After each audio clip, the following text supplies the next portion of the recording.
The conference room on the 80th floor was so quiet it felt almost unreal, like the silence itself had weight and was pressing down on everyone there. It was hot and suffocating, and nobody dared to speak. Outside the huge glass windows, the sun was going down, and it was painting the whole financial district in this dark, almost bloody shade of red. Inside, though, everything felt cold, polished, and expensive in a way that also felt harsh and unforgiving. On the table in front of everyone was the contract people in finance had been talking about for half a year, 15 billion euros for the clean energy project. It wasn't just another deal, it was basically the key to controlling the future of global energy, and tonight they were about to hand it over to the Solano family. I, Olena, was standing off to the side by the wall, trying my best to disappear into the dark gray panels behind me. The blazer I had bought on discount 3 years ago suddenly felt tight, like it was trapping me in place. I felt completely out of place in a room full of rich, polished people where even their watches probably cost more than my entire house outside the city. In my hands, I held a worn leather folder. It was old and the clasp barely worked, but inside it was exactly what everyone had come here for, the final calculations needed to stabilize the plasma core. That was my work, my creation. Basically, my life turned into numbers on paper. For 5 years, I had been Fernando Solano's invisible right hand, his assistant, his problem solver, and the person who kept his ideas from falling apart. While he smiled for magazine covers and interviews, I was stuck in labs until 4 in the morning fixing his mistakes so he wouldn't look incompetent in front of real scientists. I gave up sleep, health, and any kind of personal life for that company, and what I got in return were short messages and a paycheck that barely covered rent and my mom's medical bills. Olena, my dear, stop blending into the background. Fernando's voice cut through the room like a whip. He didn't even look at me, still smiling politely at the Japanese investors while he spoke. Bring more coffee and move faster. Honestly, your pace today is starting to annoy me. I suppose life in the slums has finally slowed your brain down. His son Marcos, a 30-year-old heir who had never really worked for anything except maybe matching his tie to his Lamborghini, was sitting back in a crocodile leather chair like he owned the world. He blew cigarette smoke right into my face and watched me react with a smirk. "Dad, why do you even bring this gray mouse to meetings like this?" he said, scanning the room lazily before landing on me with open disgust. "Look at her. She looks like she's standing in line for free soup." He shook his head. "Our guests are people with taste. They shouldn't have to see this. It drags everything down. It smells like cheap soap and desperation. It ruins the whole image." Then he leaned back and added, "Just give her a couple €100 so she can buy some stockings and disappear already." I felt anger rise up in my throat, hot and sharp, but like always, I swallowed it down. I walked toward the table, keeping my eyes away from the guests who were already whispering and glancing at my worn shoes. My fingers reached for Marcos's empty cup, and that's when it happened. He looked me straight in the eyes with that cruel little smile and suddenly stretched his leg out. Everything around me felt like it slowed down, like the whole room had gone into slow motion. I lost my balance and went down hard. The last bit of coffee in the cup splashed straight onto Marcos's crisp white shirt and that expensive Italian jacket he loved showing off. "Are you insane, you stupid cow?" Marcos shouted, shooting up so fast that his heavy armchair toppled backward with a loud crash. Before I could even react, he shoved me in the shoulder. I hit the marble floor, and a sharp pain shot through my elbow, but what really burned was the humiliation spreading through my chest.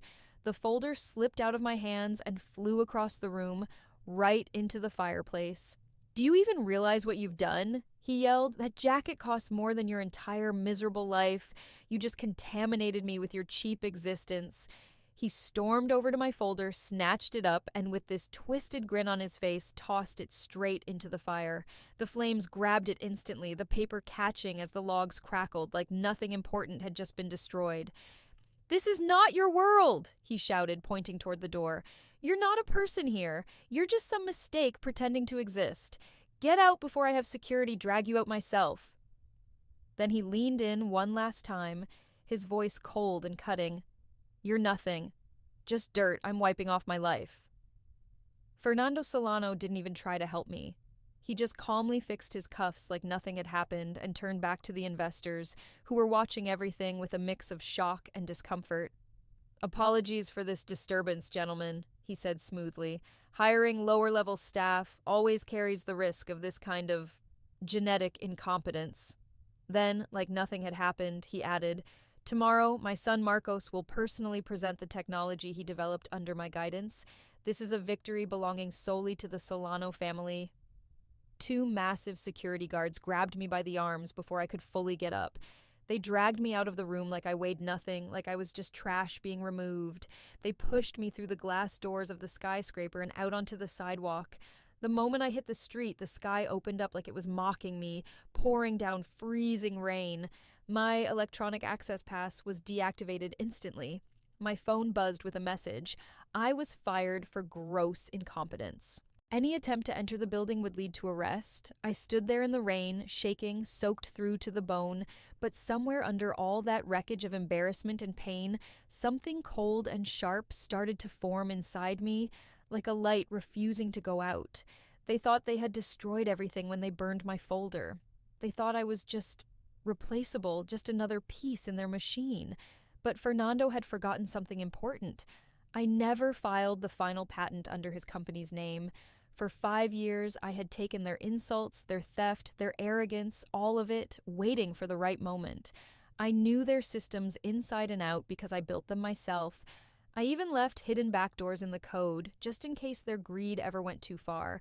I ended up in the backseat of a taxi, water dripping from my hair onto the cracked old leather seat, staining it dark. The driver, an older man with tired eyes, looked at me through the rearview mirror with quiet sympathy, probably thinking I had just been in some drunk fight in a rich part of town. But I wasn't a victim. Inside, I was completely still, every part of me locked into a cold, focused calm. The pain in my shoulder from Marcos pushing me was still there, a dull, steady ache, but honestly, it helped me focus instead of breaking down. I pulled out my personal tablet.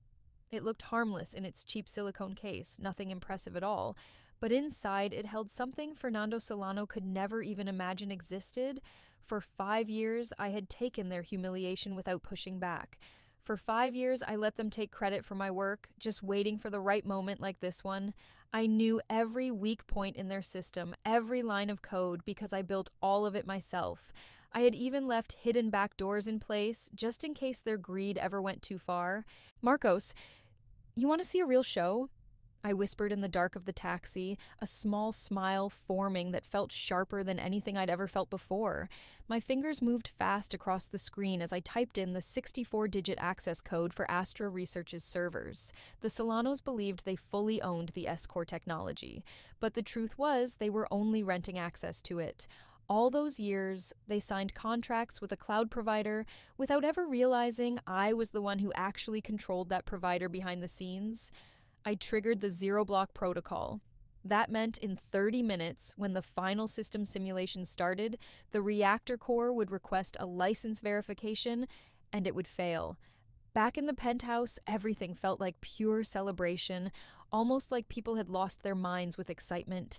Staff moved through the room serving crystal champagne that cost more than entire small towns could afford. Fernando Solano stood at the center, surrounded by flashing cameras and international journalists. He looked like he belonged on a throne. "Ladies and gentlemen, honored investors," Fernando began, his voice echoing through the hall with forced grandeur. "Today is not just a contract signing. Today we are opening the door to a new era. My son Marcos, who has inherited my vision for innovation, will now demonstrate the activation of the heart of the S-Core system." He smiled as if he already owned the future. "This is our path to eternity, where energy becomes free for the chosen and extremely profitable for us." Marcos stepped forward to the control terminal, wearing a fresh shirt he had clearly brought as a backup for moments like this. He carried himself with confidence, but if you looked closely, you could see a slight tremor in his hands. He entered his personal access code, fully convinced he was about to become one of the richest men of the decade. Then he glanced at Mr. Tanaka, head of the Japanese consortium, whose expression was completely unreadable, like a stone mask. Marcos pressed the Start Presentation button. For a moment, the screen went black. The room fell into tense silence. Then, instead of the glowing 3D reactor visuals and profit projections, a harsh red warning filled the giant display. The light reflected across every shocked face in the room. Critical licensing error. Unauthorized use of protected technology detected. Access to the S-Core algorithm has been revoked by its rightful owner, Astra Research Foundation. All connected servers will be suspended due to contract violation and ethical breach. The silence that followed was heavy, so heavy it felt like it pressed down on the marble walls themselves.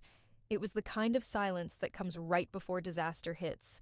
Slowly, Mr. Tanaka removed his glasses and stood up. "Fernando," he said quietly, but his voice carried the weight of a verdict. "You assured us your company held full and exclusive rights to every part of this project. You gave your word on your family's honor. What is this message on the screen? Who even is the Astra Foundation?" The room erupted in confusion. Are they seriously trying to pass off stolen assets to world leaders? Do they think we flew across the world just to take part in some family scam? Marco slammed his hands on the keyboard like he could physically force the system to obey him. Sweat instantly broke out across his forehead, mixing with the slick shine of his expensive hair gel. It's a mistake. A minor system glitch. This is sabotage from the competition," he shouted, his voice cracking. "Dad, do something!" But the screen only kept repeating the same message over and over like a broken record. Access denied. Patent owner has revoked rights due to public insult. I watched everything from my tablet as the taxi slowed to a stop outside my office building. A cold smile formed on my face, something sharp, almost satisfied. "This is only the beginning, Fernando," I whispered under my breath. "Now you're going to see what that gray mouse is really worth." I stepped out into the rain, but it didn't feel cold anymore. It felt cleansing, like it was washing something old off of me. I walked straight toward the entrance where my legal team was already waiting. Top-tier lawyers, the kind of people companies fear, all of them hired quietly and anonymously over the past year. Today wasn't just about getting justice. Today was about tearing the Solano empire apart piece by piece. Inside the Solano Corporation's penthouse, the atmosphere had completely collapsed. What had felt like a celebration minutes earlier now looked like pure chaos wrapped in fear. The waiters stood frozen with trays in their hands, unsure whether they should even keep serving champagne that cost more than a hospital's yearly budget. The investors, those same powerful figures who had been ready to fight over this deal, were now slowly backing away from Fernando and Marcos like they were dangerous strangers. Marcos's face had turned red with rage and panic as he kept smashing at the terminal. "It's a mistake! Just a system error!" he kept shouting, his voice breaking apart. "Dad, say something! Tell them we own this!" "Security, where's that system administrator? I'll ruin him!" he snapped, but it sounded less like power and more like desperation. Fernando didn't move at all. The light from the screens reflected in his expensive Patek Philippe watch, but he looked like a man who had aged a decade in minutes. His eyes stayed locked on the red warning on the display, Astra Research glowing like a final judgment he couldn't escape. Then the heavy glass doors opened again. But this time, nobody dragged me in. I walked in on my own. I wore a dark blue Chanel suit that fit perfectly, sharp and controlled, and heels that echoed across the marble floor like a countdown to judgment. My hair, which had been soaked in the storm less than an hour earlier, was now pulled into a clean, precise bun. Behind me were three of the most feared lawyers in the world, men whose reputations alone made governments nervous. The entire room went silent. A glass slipped from someone's hand and shattered on the floor, and the sound felt like the final break in their illusion of control. "Olena," someone whispered, stumbling back while gripping the oak table. "You? How are you here like this? Where did you get that kind of money? Did you steal it?" I stopped right in the center of the room, directly facing Marcos. He was staring at me now, and I could see his expression shift. First disbelief, then something much worse. Fear. My voice stayed steady, calm, and ice-cold as it carried through the room. "I didn't steal anything, Fernando." For 5 years they had called me the gray mouse, the servant, the useless one, the trash they thought existed only to serve their ambitions. and all along they believed I was nothing more than a tool for their success. But while you were out buying new Ferraris and taking credit for other people's work, I was quietly building something of my own. At that moment, my lead attorney, Mr. Torres, a man who looked carved out of stone, stepped forward. He opened a heavy, gold-embossed folder and faced the room. "Investors," he said firmly, "allow me to formally introduce Ms. Olena Solanska, founder and sole owner of the Astra Research Foundation." He paused just long enough for the words to sink in. "This foundation holds 100% ownership of the S-Core core patent. Solano Corp. Was only granted limited demonstration rights through third-party intermediaries." He turned another page.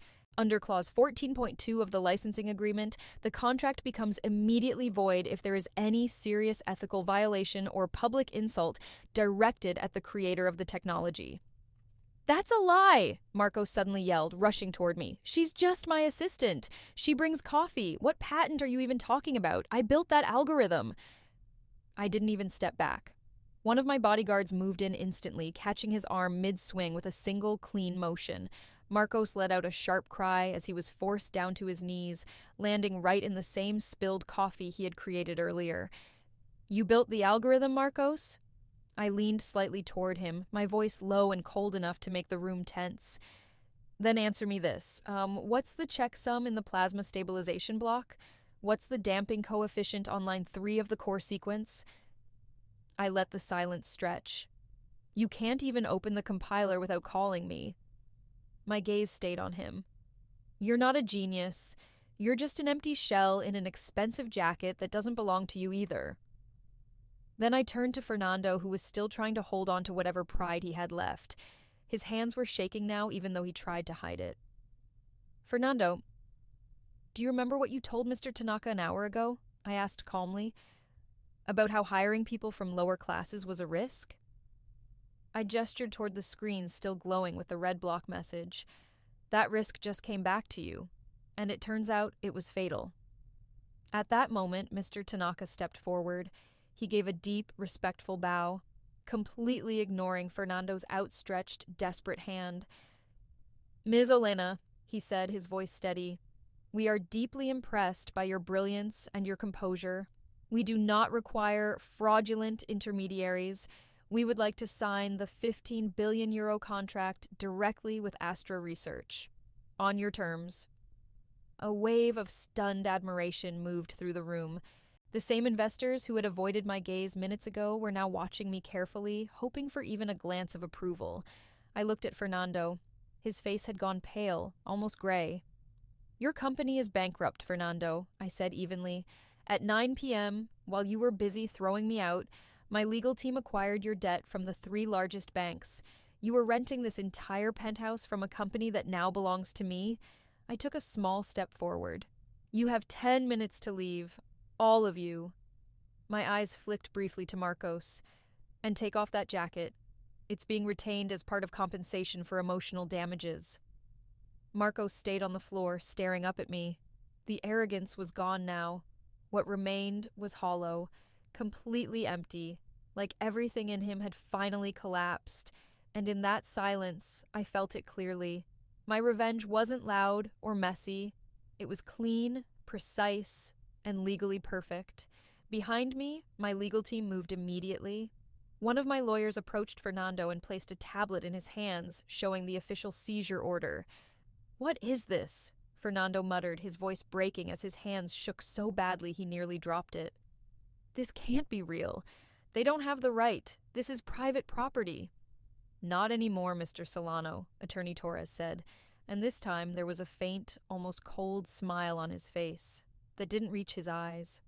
15 minutes ago, once the license was revoked and the debt obligations defaulted, debts that are now owned by Ms. Olena, all company assets were placed under external administration by Astra Research, and that includes far more than just this office.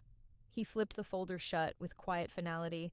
His villa in Spain, Marcos's entire car collection, even the private jet he planned to use for his vacation tomorrow, everything is now frozen and seized. Marco, still struggling to push himself up from the floor, looked completely shattered, like something expensive that had been dropped and broken beyond repair. His luxury jacket was ruined now, stained with coffee, dirt, and the aftermath of his fall. He turned desperately toward the guests, searching for anyone who would still look at him the way they did an hour ago. But no one did. The investors and guests now looked straight through him, like he was already gone. The moment his financial power disappeared, so did his existence in their eyes. Fernando tried to speak again, forcing his voice into something softer, almost pleading, though the arrogance still clung to it like poison. I made a mistake, he said quickly. It was emotions. Let's just sign the deal. I can fix this. He swallowed hard. I'll make you co-owner. We can run this together. We'll control the entire city. I walked closer until there was almost no space left between us. The smell of his expensive cologne mixed with burnt coffee and something new now, fear. Do you really think I need anything from you now that you're broke, Marcos? I said quietly. You called me trash. And you know what people do with trash? I didn't break eye contact. They take it out. I tilted my head slightly. And I already called the collection service. Then I turned to Mr. Tanaka and the other investors. Gentlemen, I said calmly, I am officially initiating the liquidation of Solano Corp. All patents, research, and technologies are now fully transferred under my new company. If you want to be part of what comes next, my doors open tomorrow at 9 a.m. I let the words settle. And as for the former owners, you have 3 minutes to leave this building.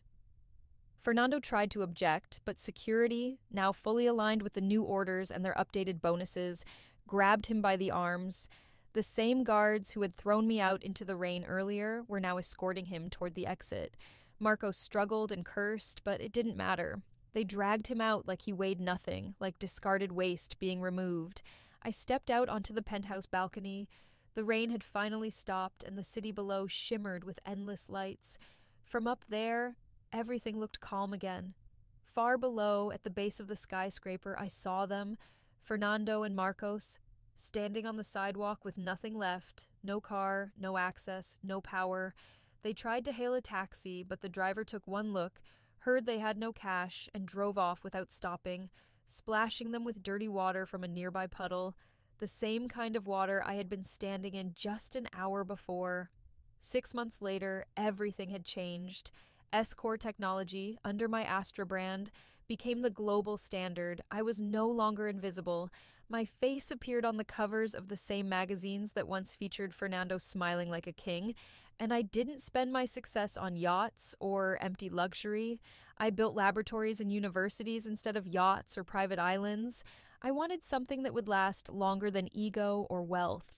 One afternoon, I chose to walk through the city alone, no security, no escort, just to feel the kind of freedom I had paid for, with years of humiliation and silence.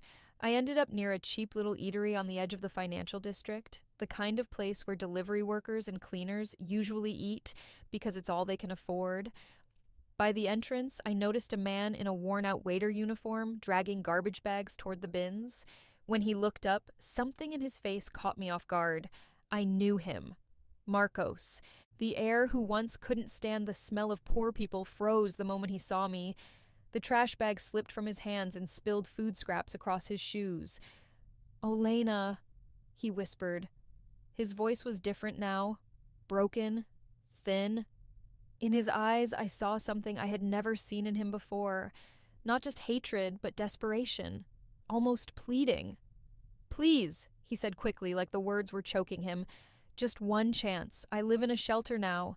My father's in the hospital. We don't even have money for basic care.